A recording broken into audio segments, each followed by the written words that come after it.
Saudara-saudariku terkasih, selamat berjumpa kembali bersama saya, Romo Mento Ordo Karmel, dalam renungan hari Minggu biasa yang ke-25, Minggu 20 September 2020. Tuhan sertamu dan sertamu juga. Inilah Injil Tuhan kita Yesus Kristus menurut Matius.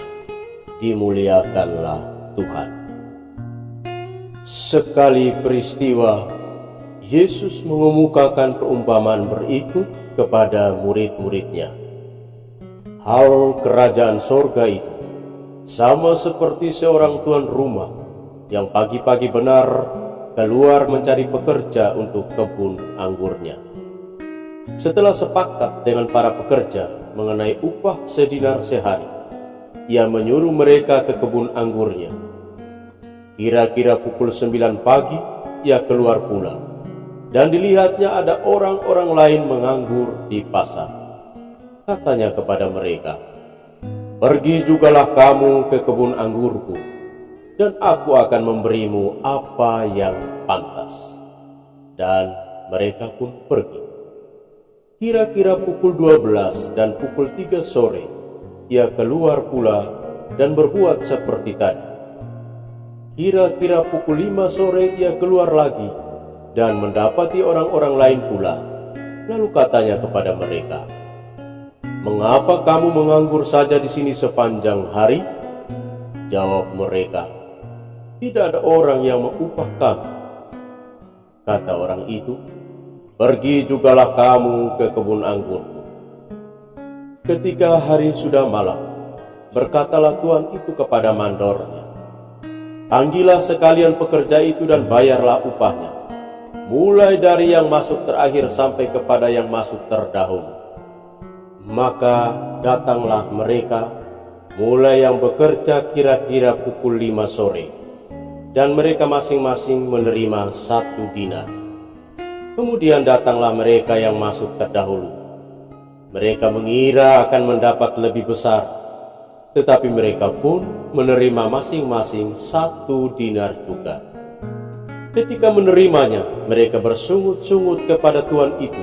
Katanya, "Mereka yang masuk paling akhir ini hanya bekerja 1 jam, dan engkau menyamakan mereka dengan kami yang sehari untuk bekerja berat dan menanggung panas terik matahari." Tetapi tuan itu menjawab salah seorang dari mereka, "Saudara, aku tidak berlaku tidak adil terhadapmu. Bukankah kita telah sepakat sedinar sehari? Ambillah bagianmu dan pergilah. Aku mau memberikan kepada orang yang masuk terakhir ini sama seperti kepadamu. Tidakkah aku bebas mempergunakan milikku menurut kehendak hatiku? Atau iri hatikah engkau karena aku murah hati? Demikianlah orang yang terakhir akan menjadi yang terdahulu, dan yang terdahulu menjadi yang terakhir." Demikianlah Injil Tuhan. Terpujilah Kristus. Sukses atau kegagalan. Saudara-saudariku terkasih, dalam meraih kesuksesan, hal apa yang sudah Anda lakukan? Sukses tidak bisa diraih secara instan dan mudah. Jika kita hanya duduk berdiam diri, memikirkan cara untuk meraih kesuksesan tanpa melakukan apapun, niscaya hal itu tidak akan diraih. Jadilah pribadi yang rajin dan giat agar bisa sukses, bukan sebaliknya mager, malas bergerak, hanya ingin sukses tetapi tidak bertindak apapun. Mungkin kita pernah mendengar nama Thomas Alva Edison, pria berkebangsaan Amerika Serikat ini. Dia terkenal sebagai penemu yang mengantongi 1093 hak paten dan membawa perubahan dalam peradaban dunia serta kemajuan umat manusia. Apa rahasia suksesnya? Kerja keras. Sukses adalah 90% keringat dan 10% inspirasi. Tutur Thomas Edison. Ya, sukses adalah milik orang yang rajin dan giat bekerja. Saudara-saudariku terkasih dalam Tuhan, kisah cerita Injil yang kita renungkan dalam kesempatan ini berhubungan dengan upah, keadilan, dan kemurahan hati. Di penghujung hari, pemilik kebun anggur memberikan upah kepada pekerja yang baru datang bekerja dan pekerja yang mulai bekerja sejak pagi hingga petang, namun dengan upah yang sama besar. Prinsip ini menimbulkan perbantahan. Masakan yang bekerja lebih lama, upahnya sama dengan yang baru datang bekerja. Apa maksud Tuhan Yesus dengan kisah ini? Kemurahan Tuhan dicurahkan secara bebas kepada semua orang, seperti matahari bersinar untuk orang benar dan juga untuk orang yang jahat. Berkat rezeki dari Tuhan ada di depan mata, tinggal kita meraih dan mendapatkannya. Namun yang kita dapat bukan semata-mata kelimpahan, tapi bersyukur atas apa yang kita bisa raih pada saat ini.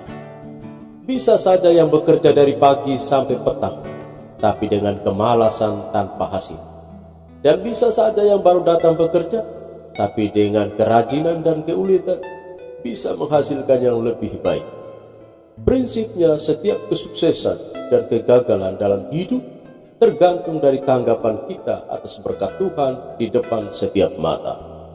Saudara-saudariku terkasih, tidak sedikit orang di dunia ini berlomba-lomba mengejar sebanyak-banyaknya harta, sebagus-bagusnya rupa dan tampilan, hingga mengabaikan Tuhan yang mencipta harta, rupa, dan tampilan kita.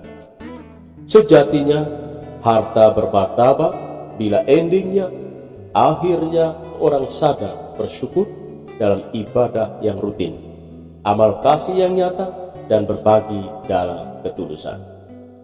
Banyak uang, melimpah harta, bukanlah jaminan kebahagiaan. Bersyukur, berbagi, dan saling mengasihi adalah kunci kedamaian dan kebahagiaan hidup. Mari kita berlomba dalam kebaikan, mulai dari garis start yang sudah Tuhan tentukan, dan berusaha mencapai garis finish. Demikianlah orang yang terakhir akan menjadi terdahulu, dan yang terdahulu menjadi yang terakhir. Saudara-saudari terkasih, setiap kita mempunyai kesempatan untuk menang dan mencapai finish. Tuhan memberkati.